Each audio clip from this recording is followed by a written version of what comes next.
The quiet panic. You know that feeling when you're lying in bed at 3 in the morning and your smoke detector starts chirping. That annoying beep that echoes through your house, jolting you awake every 30 seconds until you finally drag yourself out of bed to deal with it. Well, imagine that sound never stopping. Imagine walking into a building where alarms have been screaming for months, maybe even years, and nobody knows how to turn them off. This is the story of Building 47, a government research facility that was abandoned so quickly they left everything behind. The computers were still running, the lights were still on, and most disturbingly, the emergency alarm system was still blaring at full volume. What I'm about to tell you sounds like something out of a horror movie, but every single detail has been verified through multiple sources, including former employees who worked there right up until the day everyone was ordered to evacuate. I've spent the last 6 months investigating this place, talking to security guards, maintenance workers, and even some of the researchers who used to call Building 47 home. What they told me will make you question everything you think you know about government facilities and the people who work inside them. Because this isn't just a story about broken alarms. This is a story about what happens when an entire operation gets shut down so fast that nobody has time to ask why. The facility sits in the middle of nowhere, about 40 miles outside of a small town that most people have never heard of. From the outside, it looks like any other industrial building. Gray concrete walls, small windows, and a parking lot that's now completely overgrown with weeds. But the moment you get within 100 yards of the place, you hear it. The constant ear-piercing wail of emergency sirens that have been going off continuously for over 2 years. Local residents started complaining about the noise within weeks of the evacuation. They called the county, they called the state, they even tried calling the federal agencies they thought might be responsible. But here's where it gets weird. Nobody would take responsibility for the building. Every agency they contacted claimed they had no record of the facility, no knowledge of what went on there, and absolutely no authority to do anything about the alarms. Sarah Mitchell lived about 3 miles from the facility before she finally gave up and moved away. She told me that the sound was so loud she could hear it inside her house, even with all the windows closed. Her kids couldn't sleep. Her husband started having panic attacks. The constant noise was driving their family insane, but when they tried to get help, they hit wall after wall of bureaucratic nonsense. That's when I knew there was something much bigger going on here. Facilities don't just get abandoned overnight. Alarm systems don't keep running for years without someone somewhere footing the bill for electricity. And government agencies definitely don't just pretend buildings don't exist unless there's a very good reason to keep people away. So I started digging deeper. I found property records, utility bills, and employment records that painted a picture of a facility that was operating at full capacity right up until December 15th, 2 years ago. On that day, according to multiple sources I spoke with, every single person working at Building 47 received the same message. Pack up your personal belongings immediately, leave everything else exactly where it is, and never come back. Marcus Rodriguez was a security guard at the facility for 8 years before that day. He told me that when he arrived for his shift that morning, everything seemed normal. Researchers were walking the halls, maintenance crews were doing their usual rounds, and the cafeteria was serving breakfast like any other day. But around 10 in the morning, an announcement came over the intercom system that he'd never heard before. The announcement was brief and to the point.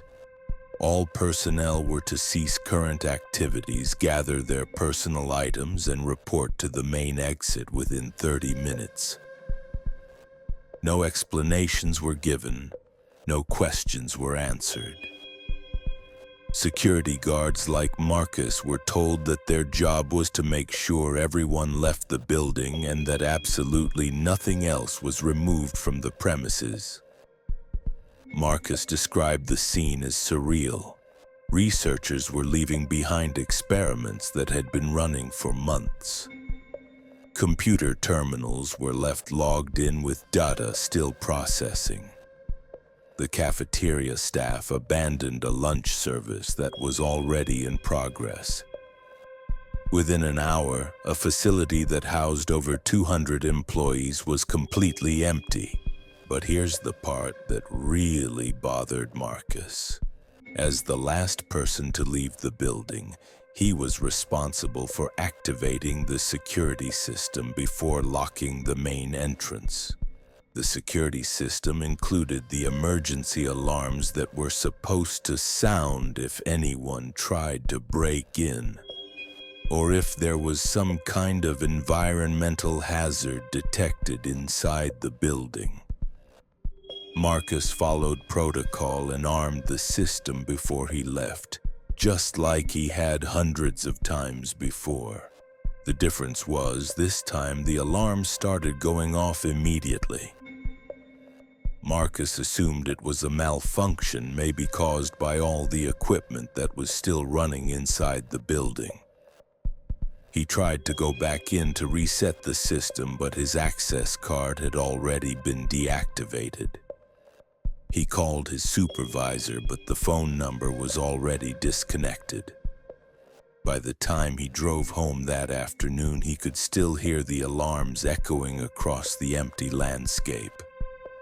That was over 2 years ago, and those alarms are still screaming. I managed to track down Dr. Elena Vasquez, who worked as a research coordinator at the facility for almost 6 years. She was one of the people who received that final evacuation order. And what she told me about the days leading up to December 15th made my blood run cold. According to Dr. Vasquez, the weeks before the evacuation were marked by an increasing sense of urgency among the senior staff. Meetings that used to be held in conference rooms were suddenly moved to private offices with the doors closed.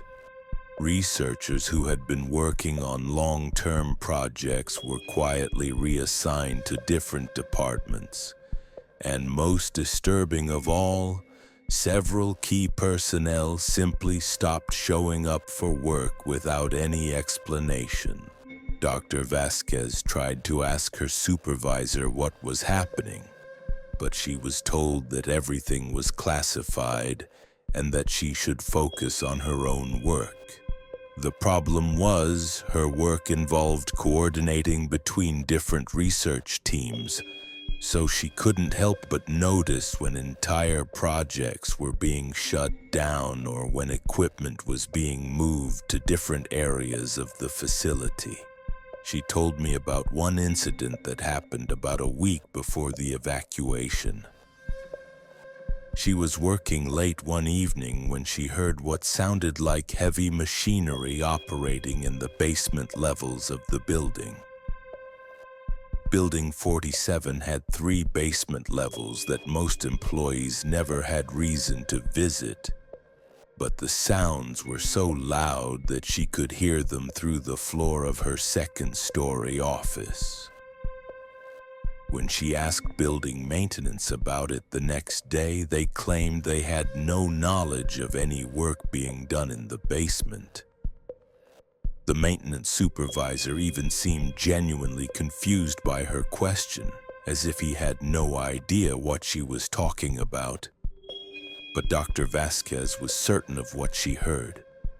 Heavy equipment, possibly drilling or excavation work running for hours in the middle of the night. The more people I talked to, the more I realized that Building 47 wasn't just any government research facility.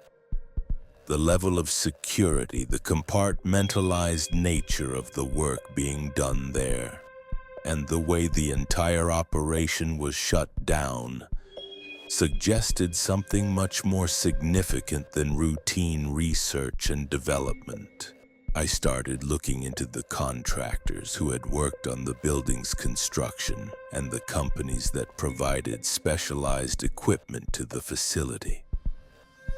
What I found was a web of connections that led back to some of the most secretive government programs in recent history.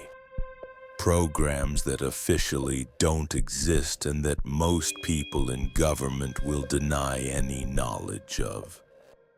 But the alarms keep ringing, and somewhere in those empty halls the answers are waiting. The breakthrough came when I finally managed to locate James Chen, a former electrical systems technician who had worked at Building 47 for 12 years before the evacuation. James was different from the other employees I'd spoken with because his job required him to have access to areas of the facility that most people never saw. He knew the building's infrastructure better than anyone, and what he told me explained why those alarms have been impossible to shut off. According to James, the alarm system at Building 47 wasn't connected to the local power grid like you'd expect from a normal building.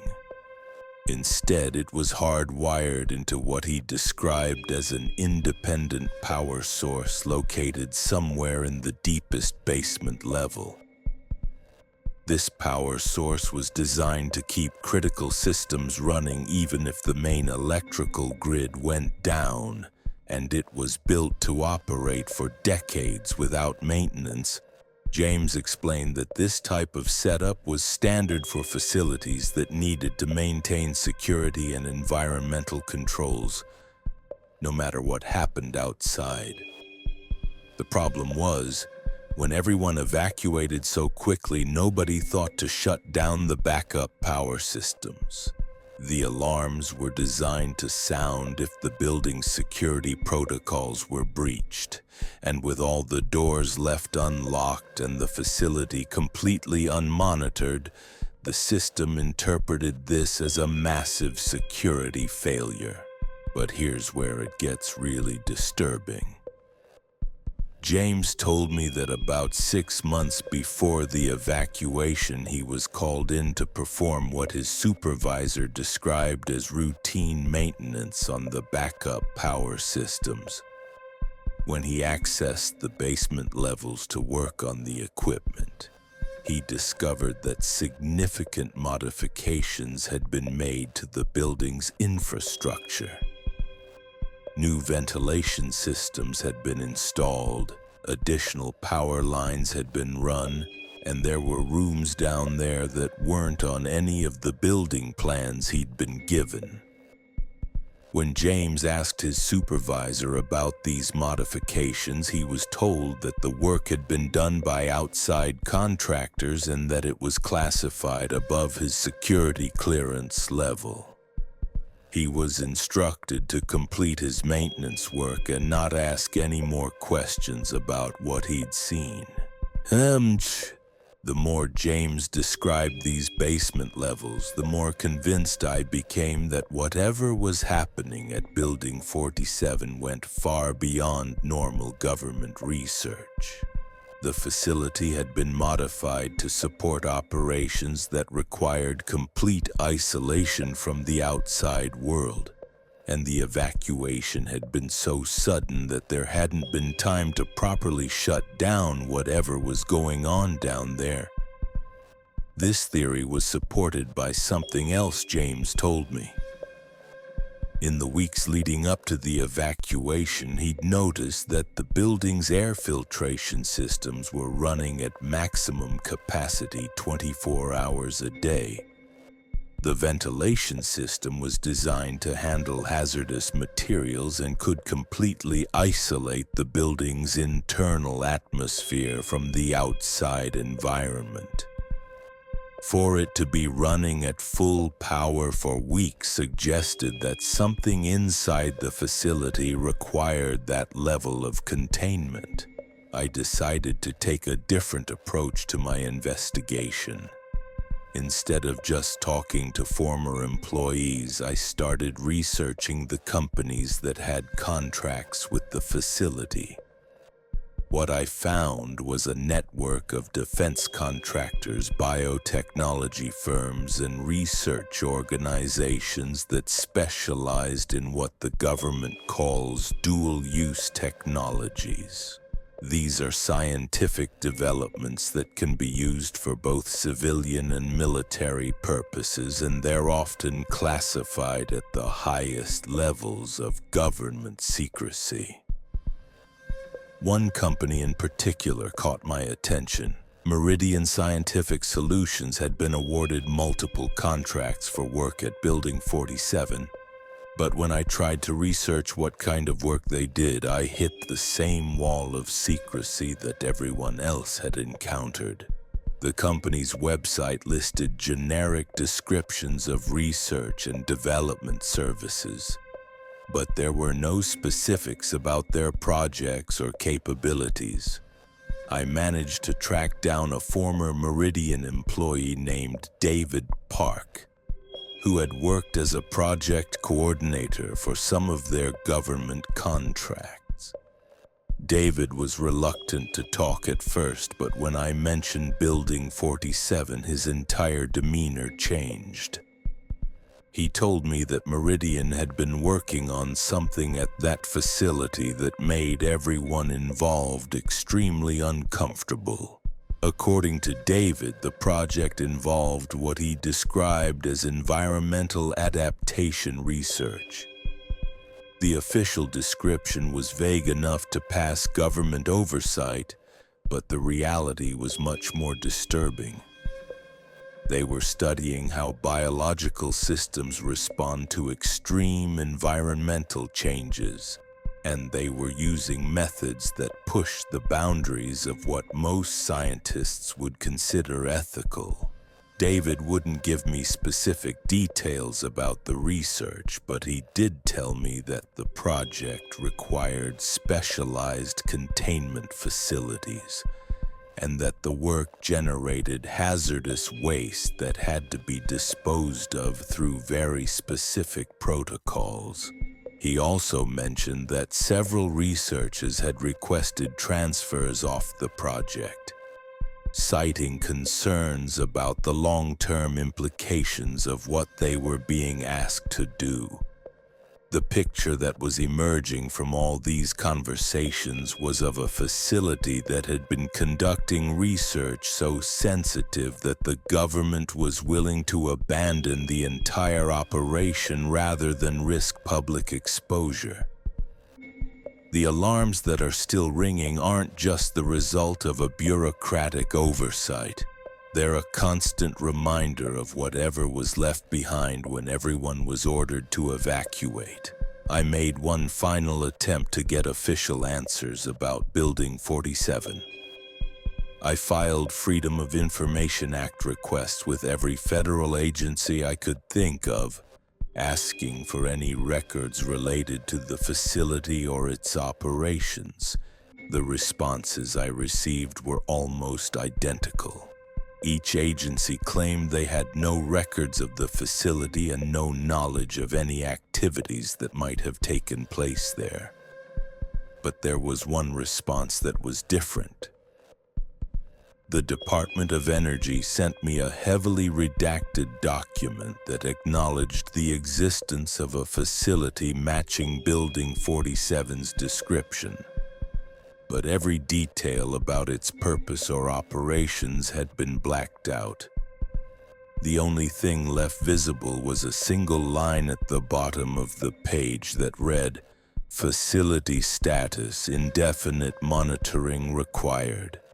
That phrase, "indefinite monitoring required," suggests that whatever happened at Building 47 isn't over. The facility may be abandoned, but something inside still requires attention. The alarms that have been screaming for over 2 years aren't just broken equipment. They're a warning that's being ignored by the very people who are supposed to be listening. As I finished my investigation, I realized that the story of Building 47 isn't really about a facility with broken alarms. It's about what happens when government secrecy goes so far that even the people responsible for cleaning up the mess are kept in the dark. Those alarms are still ringing because nobody with the authority to shut them off wants to acknowledge that the building exists.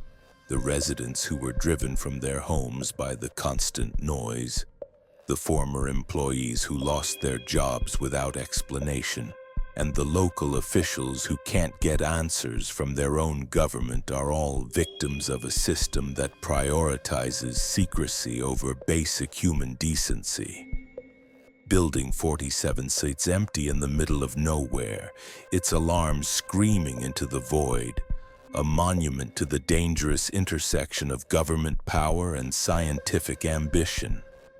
And until someone with real authority decides that the truth is more important than maintaining classified secrets, those alarms will keep ringing, reminding anyone who can hear them that some questions are too dangerous to answer. The facility where only the alarms keep ringing stands as proof that in our world of classified projects and compartmentalized information, sometimes the most important warnings are the ones nobody wants to hear.